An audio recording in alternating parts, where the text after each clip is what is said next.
So students the next topic is electrical power. Power हम लोग पहले भी पढ़ चुके हैं। What is power? पावर हम लोग डिफाइन करते हैं rate of doing work means rate of doing work means कितना वर्क जो है वर्क डन हो रहा है विद रिस्पेक्ट टू टाइम। ठीक है, work W/T, work done with respect to time और rate of doing work. But जब इलेक्ट्रिकल सर्किट्स की बात करते हैं तो हमारे पास जो इलेक्ट्रिक पावर है उसमें डिफाइन करते हैं bye the rate of doing work in electrical circuit on charges is known as electrical power. It is represented by P. means के electrical circuits में जो charges के ऊपर work done हो रहा है with respect to time, यानी कि charges को circuit में flow करवाने के लिए, यानी कि current flow करवाने के लिए एक electrical circuit में with respect to time उसे हम लोग क्या कहते हैं? electrical power। और उसे हम लोग represent क्या करते हैं? किससे करते हैं? कैपिटल P से। ओके, सो स्टेप 2 में हमारे पास फार्मूला है। फार्मूला बिल्कुल सेम है, work done with respect to time, rate of doing work W/T। और इसी से अगर हम लोग उसका यूनिट लेंगे, we know that unit of work is joule and time है यूनिट सेकंड। सो पावर का हमारे पास जो यूनिट है वो जूल पर सेकंड है और उसे हम लोग 1 वाट भी कहते हैं। ओके, मीन्स के पावर 1 वाट कब होगी या 1 वाट को अगर हम डिफाइन करें तो हम किस तरह से डिफाइन कर सकते हैं? Power in a circuit will be 1 what if 1 joule work is done, okay, by cell और बैटरी in 1 second। 1 joule अगर वर्क डन हो रहा है एक सर्किट में, कितने सेकंड में? 1 सेकंड में। तो उस सर्किट की जो पावर है वो क्या होगी? 1 वाट होगी। ओके, डायग्राम बिल्कुल सिंपल है जो कि हम लोग पहले भी स्टडी कर सके। यहाँ पे हमारे पास सोर्स है, सोर्स ऑफ EMF है, सेल है, बैटरी और बैटरी की हमारे पास एक इंटरनल रेजिस्टेंस है। डेट्स वाई हम लोग इसको बिल्कुल कंबाइन कर देते हैं कि इंटरनल रेजिस्टेंस है। ठीक है, और एक एक्सटर्नल रेजिस्टर हम लोगों ने अटैच किया है जिसकी एक्सटर्नल रेजिस्टेंस कैपिटल R है और ये ज्यादा है इंटरनल रेजिस्टेंस से। करंट फ्लो करेगी from positive to negative. Okay, current की जो डायरेक्शन है वो हम लोग कन्वेंशनल करंट की डायरेक्शन लेंगे। ओके, सो यहाँ पे हमारे पास एक यूनिट जो है करंट का वो हमारे पास है वाट। ठीक है, जो कि हम लोग स्मॉल यूनिट्स यानी कि स्मॉल पावर्स को स्टडी करने के लिए, मेजर करने के लिए हम लोग वाट का यूनिट स्टडी करते हैं, यूज करते हैं। But what is 1 kilowatt our? ये हमारे पास कमर्शियली यूज होता है, यानी कि जो इंडस्ट्रीज में कमर्शियली जो हमारे पास लार्ज यूनिट्स में लार्ज पावर्स को मेजर करने के लिए जो हम लोग लार्ज यूनिट्स को स्टडी करते हैं वो क्या है? 1 किलोवाट आवर और वो इक्वल है 3.6 × 10⁻6 जूल। 10⁻6 इज कॉल्ड मेगा, सो इसे हम लोग मेगा जूल भी कह सकते हैं। 1 kilowatt hour is equal to 3.6 mega joule और मेगा को हम रिप्रेजेंट करते हैं कैपिटल M से। तो हम लोग इसे लिख सकते हैं 3.6 मेगा जूल भी लिख सकते हैं और 10⁻6 भी लिख सकते हैं। ये किस तरह से है कि ये क्वेश्चन आप लोगों को शॉर्ट क्वेश्चन में आ सकता है और ये इंपॉर्टेंट शॉर्ट क्वेश्चन में भी इलेक्ट्रिकल पावर का क्वेश्चन आ सकता है। यहाँ पे आपको ये कन्वर्जन आ सकती है कि 1 किलोवाट आवर जो है वो किस तरह से इक्वल है 3.6 मेगा जूल का। तो यहाँ पे ये कन्वर्जन है कि 1 kilo is equal to 10⁻3, so kilo का हम 1000 लिखते हैं। ठीक है, वाट क्योंकि पावर का यूनिट है तो ये इस तरह से आ जाएगा, मल्टीप्लाई बाय 1 घंटे में, यानी कि in 1 hour we have 60 minutes and 60 second. So 60 multiply by 60 हमारे पास क्या आ जाता है? 3600 सेकेंड्स आ जाएंगे। सो 1 किलो को हम लोगों ने रिप्लेस किया 1000 से और 1 आवर को रिप्लेस किया 3600 सेकेंड से। ठीक है, तो इसे मल्टीप्लाई करोगे तो आपके पास आएगा 3.6 इंटू 10⁻6 वाट सेकेंड की। जब हम लोग मल्टीप्लाई करेंगे 1000 को 3600 से तो आपके पास जो वैल्यू आएगी उसको थोड़ा सा रीअरेंज करेंगे, डेसिमल पॉइंट लगाएंगे 3.6 में। तो जीरोस कितने थे? 2 और 3, 5 जीरोस थे और क्योंकि मैंने डेसिमल पॉइंट लगाया 1 वहाँ पे, ठीक है, तो उसका भी हम लोग एक डिजिट ऐड करेंगे तो 5 जीरोस और 1 हम लोगों ने 1 डिजिट के बाद डेसिमल प्लेस किया तो वो 6 आपके पास हो जाएगा 10⁻6 वाट सेकेंड। और 10⁻6 को हम लोग मेगा भी कहते हैं। तो आपके पास 1 किलोवाट आवर जो है वो इक्वल होगा 3.6 × 10⁻6 मेगा जूल के। तो ये MCQ के लिए भी इंपॉर्टेंट है और शॉर्ट क्वेश्चन के लिए भी इंपॉर्टेंट है। ओके, सो अब इलेक्ट्रिकल पावर का जो फार्मूला है उसको हम लोग ड्राइव करेंगे। एक तो सिंपल फार्मूला है work done per unit time, but हमारे पास पावर के जो है वो कुछ न्यू फार्मूलाज है जो कि हम लोग यहाँ पे स्टडी करेंगे। ओके, जो कि हम लोगों ने ड्राइव किया है डेफिनेशन ऑफ करंट से, I is equal to Q/T, charge per unit time. So यहाँ पे Q की वैल्यू क्या आ जाएगी? Q is equal to I × T by definition of 1 electron volt, क्योंकि चार्ज का हमारे पास जो यूनिट है वो क्या है? इलेक्ट्रॉन वोल्ट कह सकते हो। कूलम कह सकते हैं, कूलम किसके इक्वल है, 1 electron volt. Okay, so work done is equal to change in kinetic energy, क्योंकि यहाँ पे वर्क डन की बात कर रहे हैं तो वर्क डन किसके इक्वल है, चेंज इन काइनेटिक एनर्जी। जितनी वर्क डन होगा चार्जेस मूव करेंगे और मूव करने की वजह से कौन सी एनर्जी है, काइनेटिक एनर्जी है। सो ये किसके इक्वल है, Q इंटू वी के इक्वल है। ठीक है,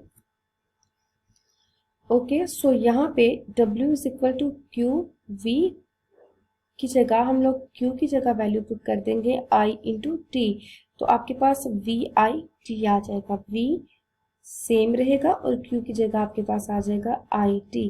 सो हमारे पास जो वर्क डन इक्वल आ जाएगा VIT के। ठीक है, अब इसको हम लोगों ने पुट करना है पावर के फार्मूला में, जो कि क्या था, W/T। तो हम लोगों ने W यानी कि वर्क डन की वैल्यू को फाइंड किया और इसको हम लोग पुट करेंगे VIT को पावर के फार्मूला में। तो यहाँ पे T जो है वो इस T से कैंसिल आउट हो जाएगा, तो आपके पास पावर का जो फार्मूला आएगा वो आएगा P is equal to V multiply by I। Okay, इसको मजीद हम लोग सॉल्व करें, यानी कि हम लोगों को पता है that V is equal to IR, जो कि ओहम्स लॉ है। तो यहाँ पे हम लोग इस V की जगह ओहम्स लॉ को पुट करेंगे, यानी कि IR को पुट कर देंगे, IR मल्टीप्लाई बाय I। तो ये I मल्टीप्लाई बाय I आपके पास क्या हो जाएगा, I स्क्वायर, और ये आपके पास क्या है, R। ओके, सो आपके पास एक ये फार्मूला आएगा पावर का, सेकेंड फार्मूला आपके पास ये आएगा। तो ये याद रखना है, P is equal to VI, P is equal to I square R and work done per unit time. ये तीनों फार्मूलाज आपके पास किसके हैं, पावर के हैं।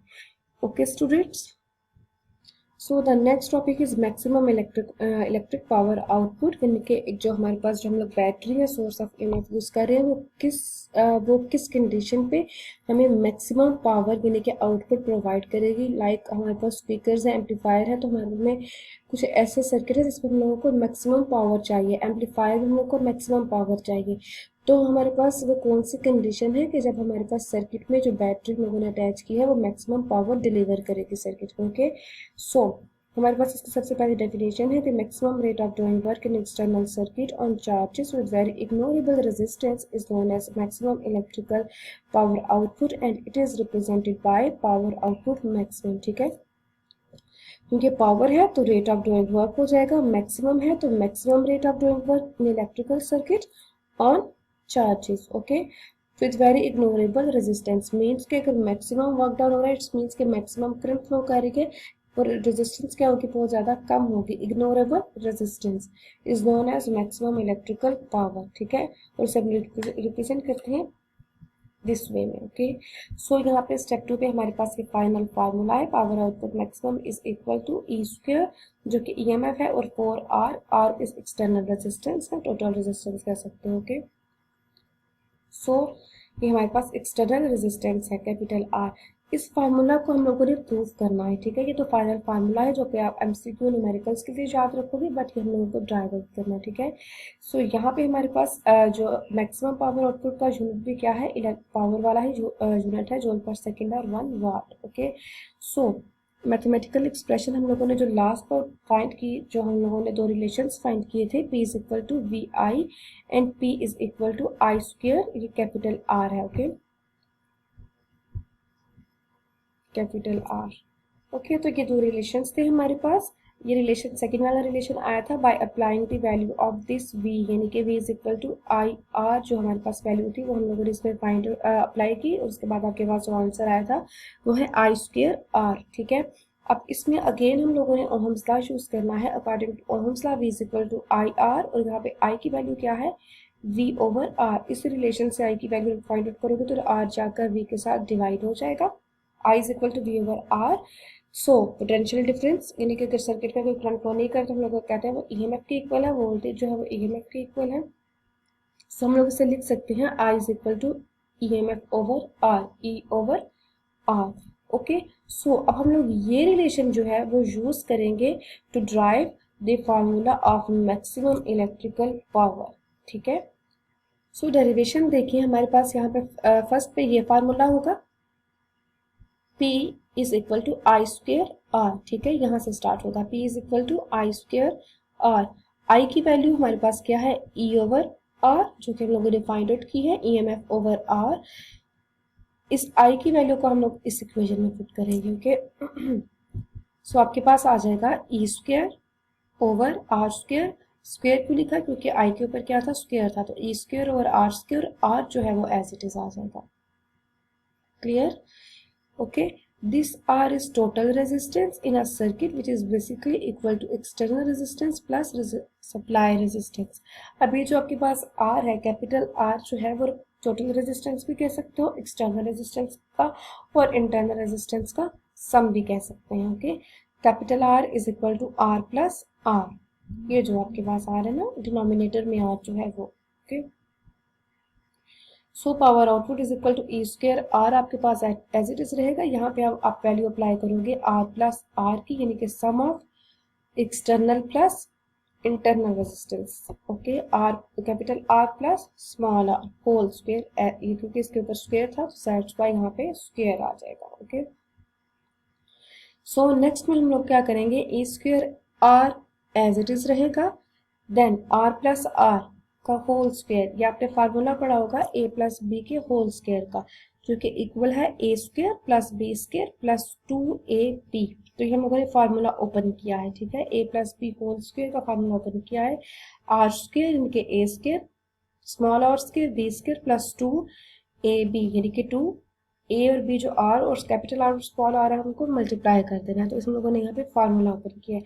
अब ये जो हमारे पास डिनोमिनेटर है इसे हम लोगों ने रिड्यूस करना है, यानी कि इसको सिंप्लीफाई करना है, इसे बिल्कुल कम करना है ताकि हमारे पास पावर जो है वो मैक्सिमम आ सके। तो हम अगर आप लोग यहाँ पे मैथमेटिकल टर्म्स को चूज करेंगे, मैथमेटिकल स्टेप्स यूज करेंगे लाइक दिस, कि इस प्लस 2r को मैं लिख सकती हूँ -2r प्लस 4r, यानी कि प्लस 2r को मैं इस तरह से लिख सकती हूँ, तो मेरे पास आंसर जो है वो +2r ही आएगा। ठीक है, सो जस्ट मैंने यहाँ पे क्या किया, इस +2r को लिखा -2r into R plus 4 small r into capital R। Okay, so मेरे पास यहाँ पे क्या आ जाएगा, इतनी सी इक्वेशन को मैं सेपरेट आउट कर लूंगी, R square plus R square -2r को मैं सेपरेट आउट कर लूंगी और 4 को मैं सेपरेट आउट कर लूंगी। सो आपके पास ये जो फार्मूला है जो ब्रैकेट में हम लोगों ने सेपरेट आउट किया है वो इक्वल है a माइनस बी क्या होल स्क्वायर के। यहाँ पे a प्लस बी का होल स्क्वायर हम लोगों ने फाइंड आउट किया था, जो ओपन किया है हम लोगों ने स्क्वायर रूट का फार्मूला, बट ये जो हमारे पास अब यहाँ पे क्योंकि एक नेगेटिव साइन है -2ab है, सो यहाँ पे आपके पास ये जो फार्मूला है ये फार्मूला आपके पास है ये इक्वल है a minus B whole square के। ओके, सो आपके पास r minus R whole square आ जाएगा। क्लियर? सो ये जो आपके पास टर्म थी इस इक्वेशन को हम लोगों ने इक्वल कर दिया r minus R whole square plus 4r into R आपके पास सेम रहेगा। ठीक है, सो न्यूमिनेटर को हम लोगों ने नहीं छेड़ना, वो वैसे ही रहेगा E square into capital R, और यहाँ पे हम लोगों ने फार्मूला क्लोज किया a माइनस बी के होल स्क्वायर का plus 4r into R same रहा। No power output is equal to E square R. अब यहाँ पे हम लोगों ने एक कंडीशन अप्लाई करनी है क्योंकि हम लोगों ने डिनोमिनेटर को रिड्यूस कर रहे हैं। ठीक है, सो हम लोगों ने स्मॉल आर को इक्वल कर देना है कैपिटल आर के, यानी कि इंटरनल रेजिस्टेंस को इक्वल करना है एक्सटर्नल रेजिस्टेंस के फॉर मैक्सिमम पावर आउटपुट। तो एक्चुअली ये इसकी क्या है, ये कंडीशन है। ओके, सो ये एक्चुअली कंडीशन है कि हम लोगों ने स्मॉल आर को इक्वल करना है कैपिटल आर के। तो इस इक्वेशन में जहाँ पे आपके पास स्मॉल आर है यहाँ पे, तो इसे आप पुट करोगे कैपिटल आर के इक्वल। ठीक है, सो यहाँ पे आपके पास क्या आ जाएगा, आर माइनस आर जो कि कैंसिल आउट हो जाएगा। ठीक है, ये आर इस आर से कैंसिल आउट हो जाएगा, ये प्लस आर माइनस आर से कैंसिल आउट हो जाएगा, तो आपके पास जो इक्वेशन आएगी वो क्या रह जाएगी, ई स्क्वायर यानी कि EMF स्क्वायर ओवर 4r, जो कि हम लोगों ने यहाँ पे ये प्रूव करना था। तो ये क्वेश्चन आपको इस तरह से भी आ सकता है कि मैक्सिमम इलेक्ट्रिकल पावर आउटपुट क्या है इसे करें, या फिर आप प्रूव करें कि आउटपुट पावर जो है वो इक्वल है ई स्क्वायर ओवर 4r।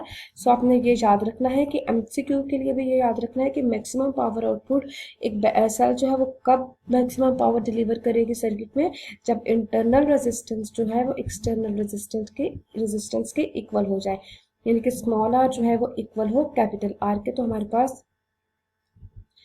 जो सर्किट में पावर है वो मैक्सिमम डिलीवर होगी, आउटपुट पावर हमारे पास क्या आएगी, मैक्सिमम आएगी। Okay students, I hope you understand. So thank you so much and Allah Hafiz.